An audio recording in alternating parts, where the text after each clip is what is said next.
Recording. Okay. Testing. Okay, selamat datang ke Teh Tarik Podcast. Episod ke-12. Ingat sudah aku. Tapi kita mesti konsisten lah. 12 kita lah. mesti konsisten. Kita usaha setiap minggu kita akan bersiaran pada hari Isnin. Hari Isnin. Kalau terlambat sikit Selasa tu biasalah. Itu biasalah. Sebab kami ni pun buat podcast ni pun dah lah secara sendiri kan. Kemudian dalam masa yang sama dia bergantung dengan masa kami. Betul. Yang tersangat-sangat terhad lah.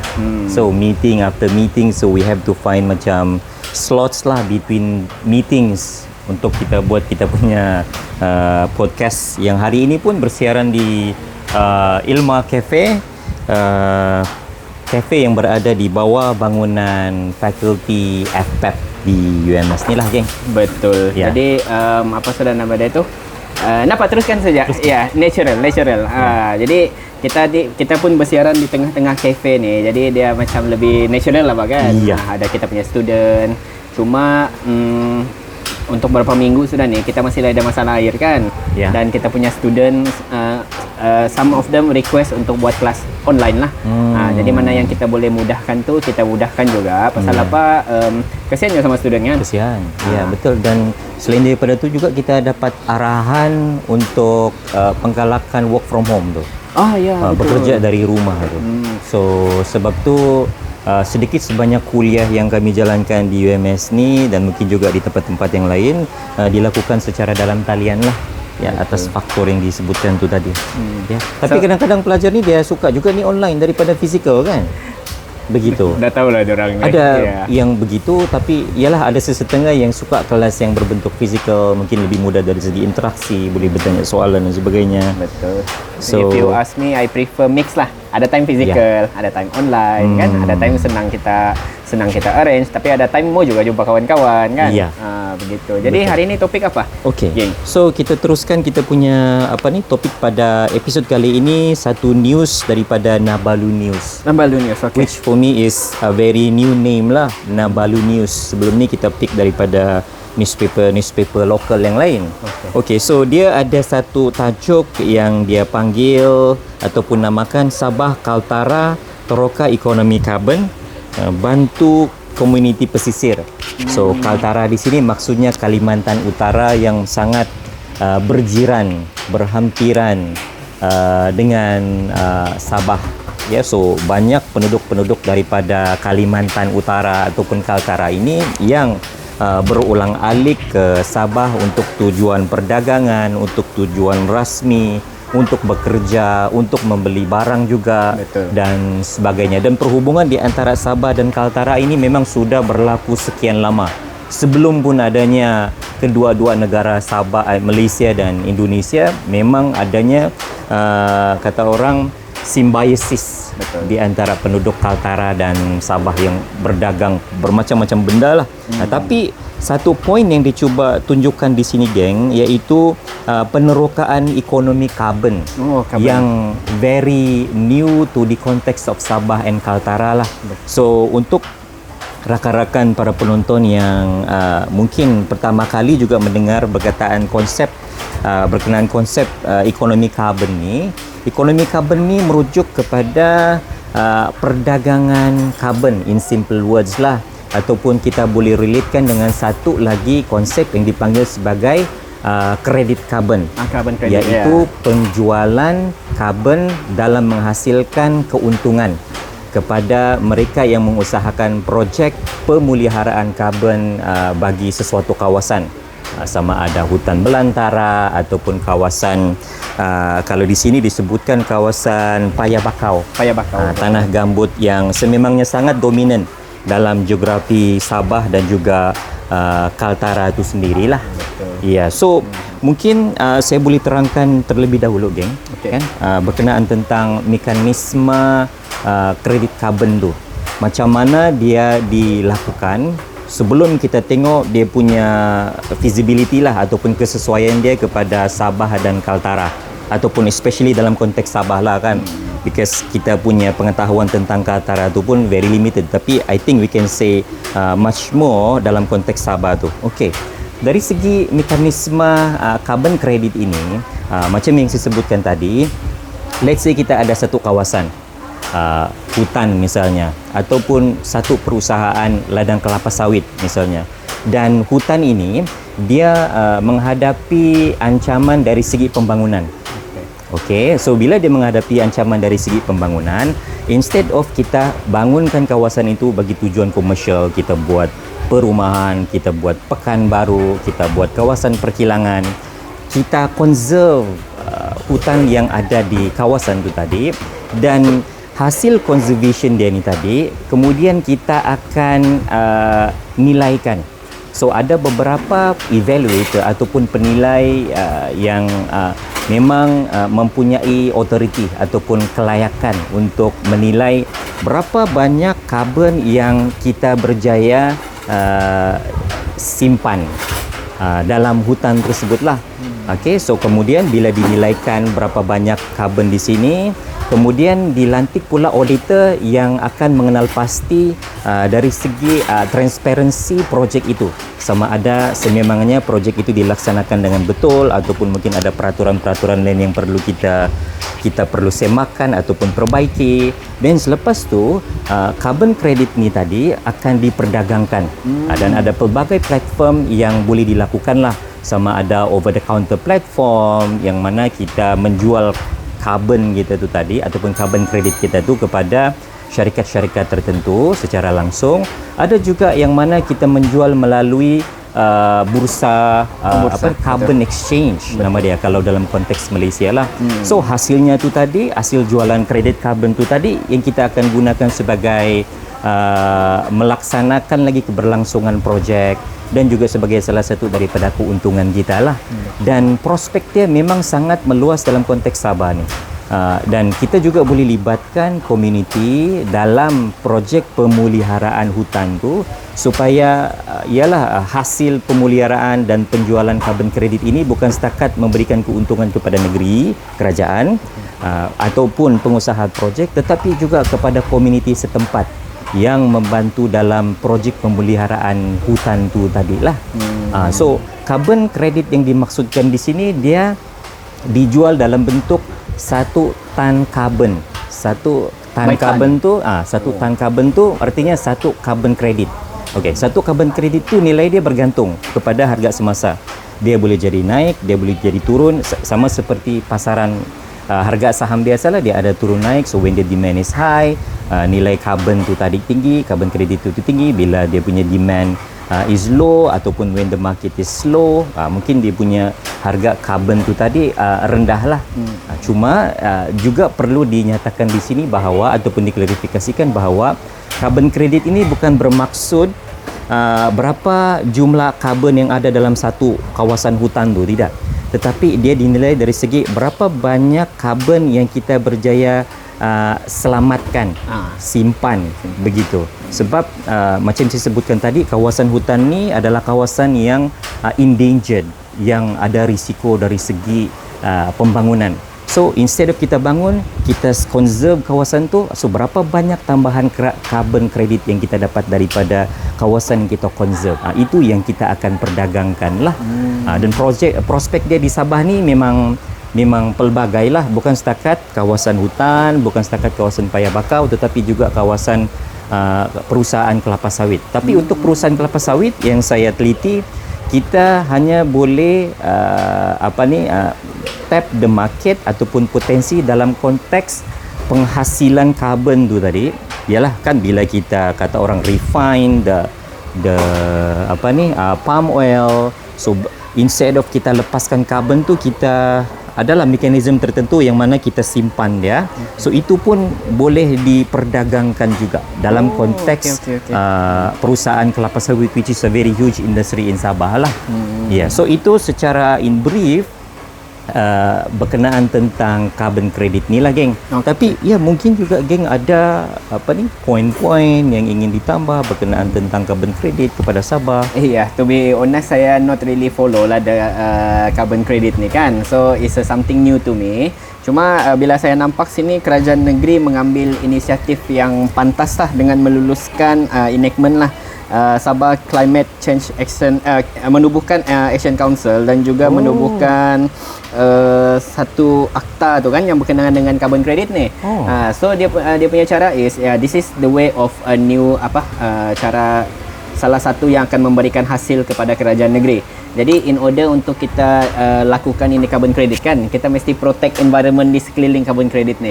Jadi contohnya enactment ni dia bercerita berkenaan dengan pokok-pokok ataupun hutan-hutan simpan di sana tu dah boleh lakukan pembakaran. Sebarang pembakaran diorang akan tangkap in prison up to 10 million. Saya cakap, 10 million ringgit. Maksudnya dia really focus on this one lah. Selain daripada tu dia tidak hutan-hutan yang digazetkan untuk carbon credit ni kan, dia pokok-pokok dia semua nak boleh tebang tidak boleh ada aktiviti pembalakan atau penanaman apa di sana lah, which is very very good lah begitu. Enactment tambahan enactment kepada Forest Enactment 1968 lah begitu. Dan jadi kenapa dia buat lakukan benda ni kan, dia mau protect to the quality of the carbon lah. Jadi bila kita ada satu carbon yang sangat quality, then maybe we can not sure demand more begitu. Ya mungkin juga kan. Demand more. Dan saya terkejut rupa-rupanya kita sudah ada undang-undang yang kata orang set the very foundation of the carbon credit ecosystem itself lah kan, which is betul. for me is a very huge credit to the government lah for that implementation for that enactment lah. Betul. Dan kenapa mereka rush ni, pasal they are expecting kerajaan persekutuan tahun lalu meluluskan Climate Change Act ni untuk regulate semua kita punya carbon credit dan kita punya renewable energy and so on ni lah. Cuma berita ni adalah dilaporkan pada tahun lalu geng, April 1725. Maksudnya kita sudah ada enactment ni untuk setahun yang lalu. Cuma the climate change ni belum ada berita lagi kan? Belum ada berita lagi. I'm not sure. Mungkin kerajaan persekutuan masih lagi memperhalusi enactment lain lah. Cuma geng, sorry, I'm not really into this topic. Cuma saya mau tanya geng, kenapa Sabah dan Kalimantan usaha sama buat projek ni kah? Ya. So itu pun satu soalan yang menarik juga tu geng. Tapi kalau menurut pengamatan saya lah kan, dia mungkin berkaitan dengan kawasan geografi di antara Sabah dan Kalimantan yang sememangnya kalau kita tengok sepanjang kawasan tu dia memang banyak paya bakau. Dan paya bakau mempunyai nilai carbon credit yang sangat tinggi. Dan kedua-dua tempat ni juga, be it Sabah di kawasan Pantai Timur dan Kaltara, mempunyai ancaman pembangunan yang besar. Kalau macam di Sabah, ancaman pembangunannya dari segi bagi tujuan peladangan dan juga pembangunan ialah kawasan bandar kan, physical development lah. Kalau di Kaltara tu dia punya risiko di sini dari segi perusahaan ketam tu. Perusahaan ketam tu. So yang mana kawasan tu ditebang, kemudian dibuatlah lot-lot untuk culture ataupun nurture ketam tu. So itu ancaman terbesar dia lah.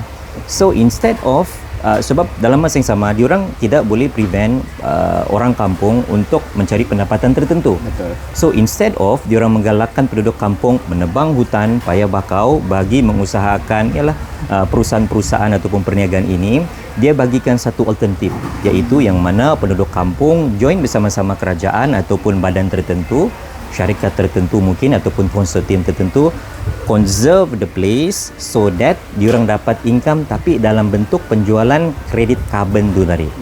So saya rasa sebab itu kenapa Sabah dan Kaltara is involved in this case lah.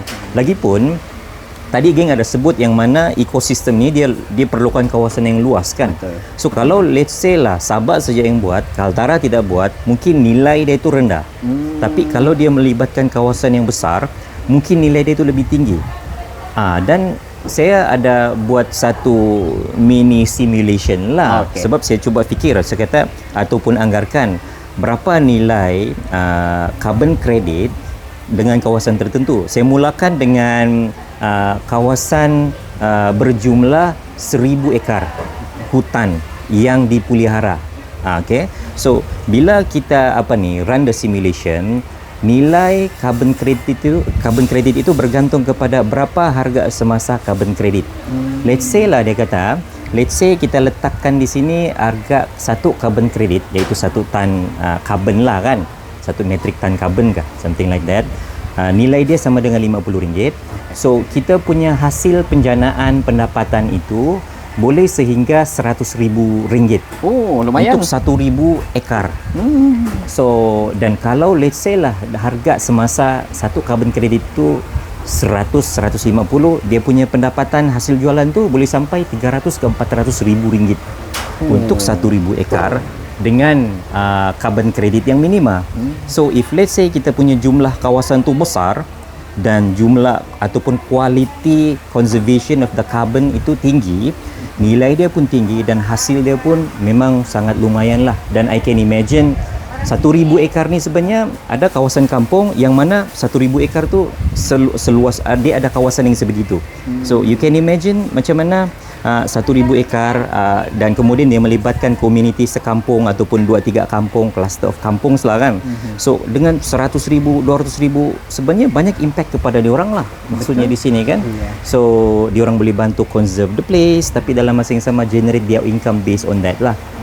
But at the same time boleh saja diorang mungkin buat ataupun terlibat dalam aktiviti-aktiviti lain di luar kawasan yang telah pun ditetapkan ataupun dijadikan sebagai kawasan untuk tujuan carbon credit tu.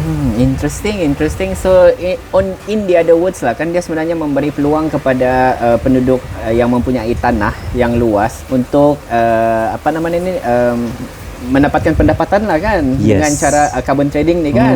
Yalah, pasal let's say if you want to untuk usahakan something, kita tidak modal. So what happen is orang-orang yang ada tanah dia jual tanah kepada developer dan developer bangunkanlah macam yang Ging cakap tadi, physical development kan. Tapi mungkin dengan cara kita gazetkan kawasan itu untuk carbon trading, dan dia akan macam mana tu, dia akan memberi pendapatan kepada the owner of the land macam tu. Ya. Very interesting. So ada beberapa pihak yang boleh mendapat keuntungan. Yang pertama for sure government lah kan. Government, betul. Yang kedua kepada entiti yang dilantik untuk mengendalikan projek tu.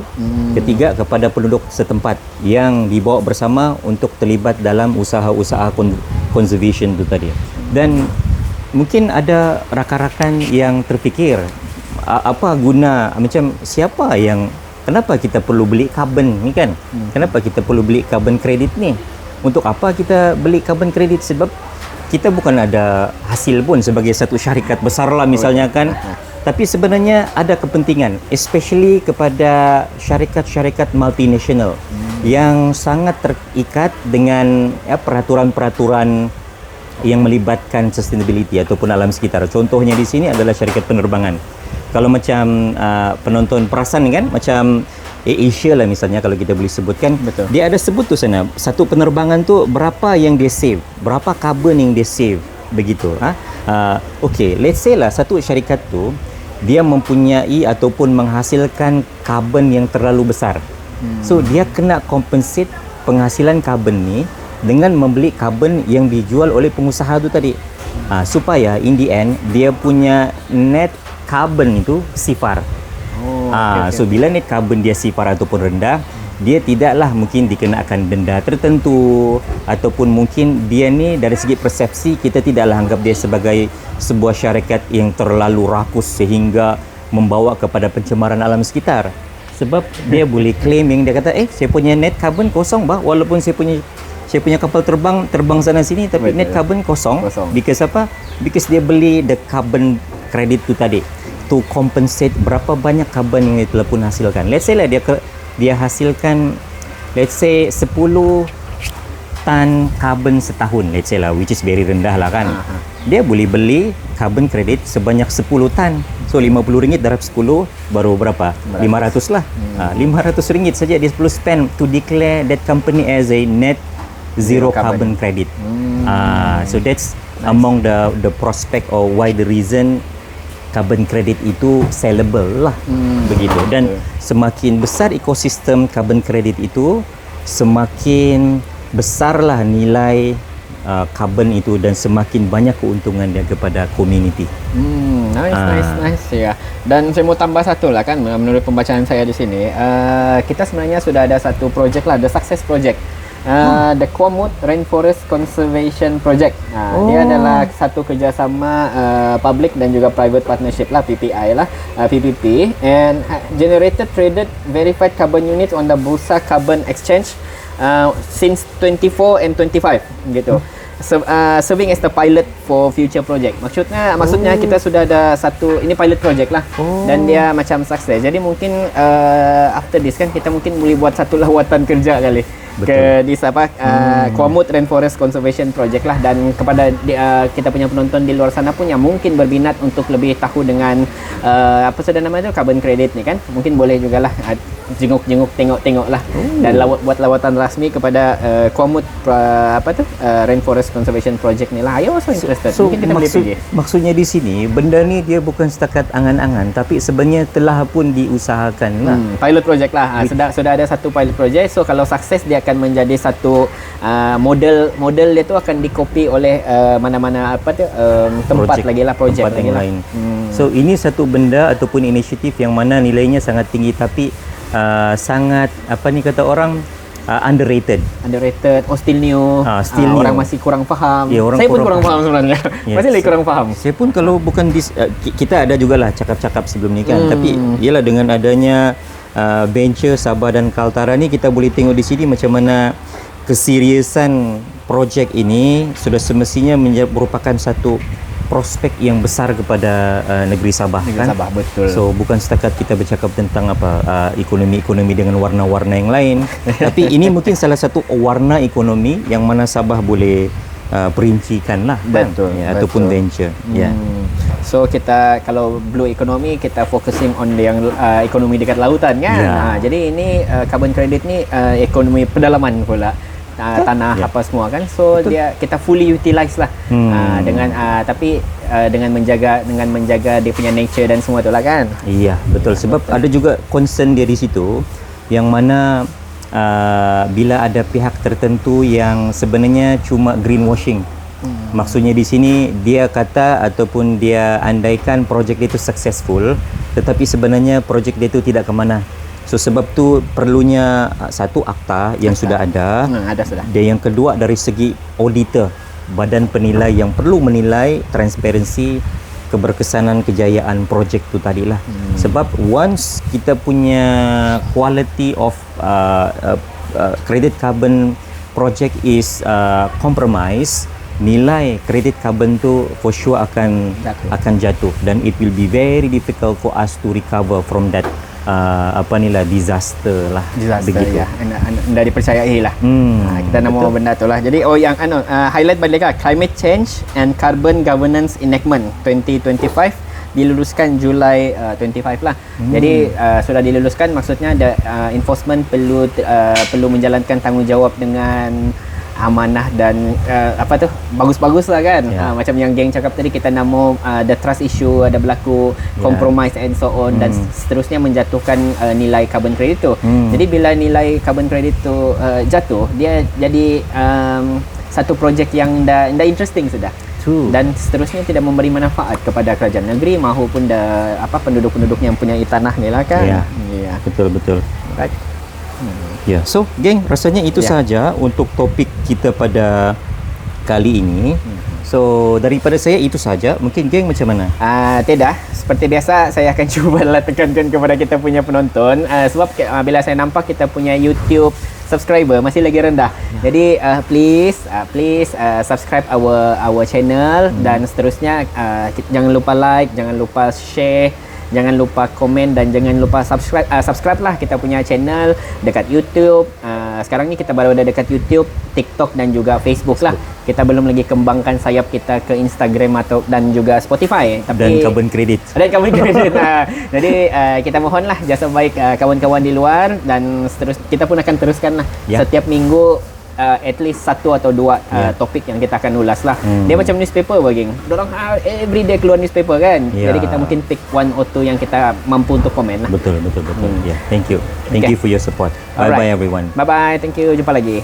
Until we see again.